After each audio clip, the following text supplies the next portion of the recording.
PM internship স্কিমের মাধ্যমে দেশজুড়ে কর্মসংস্থানের বিরাট সুযোগ। রিলায়েন্স, টিসিএস, আদানি গ্রুপের মতো সংস্থায় সেলস, মার্কেটিং সহ একাধিক পদে ইন্টার্নশিপের সুযোগ পাওয়া যাবে নতুন এই কেন্দ্রীয় প্রকল্পে।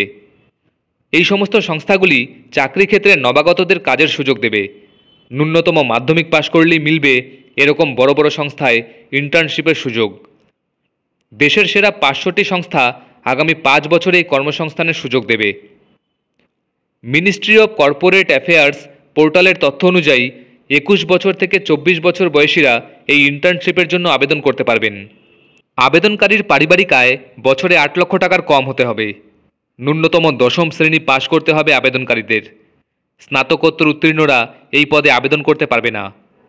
কেন্দ্রের ঘোষণা অনুযায়ী 1 কোটি যুবককে এই ইন্টার্নশিপের মাধ্যমে কাজের সুযোগ দেওয়া হবে। দেশের 500টি সেরা কোম্পানিকে বাছাই করা হয়েছে এর জন্য। মাসিক 5,000 টাকা করে স্টাইপেন্ডও দেওয়া হবে ইন্টার্নদের। জানা গিয়েছে Adani group, Coca Cola, Eicher, Deloitte, Mahindra group, Maruti Suzuki, PepsiCo, HDFC, Wipro, ICICI, Hindustan Unilever, স্যামসংয়ের মতো সংস্থায় কাজের সুযোগ মিলবে। এর জন্য আবেদনকারীদের www.pminternship.mca.gov.in এ গিয়ে আবেদন করতে হবে। তাদের শিক্ষাগত যোগ্যতা ও দক্ষতা অনুযায়ী নথিভুক্ত সংস্থাগুলির তরফে যোগাযোগ করা হবে যোগ্য প্রার্থীদের সঙ্গে।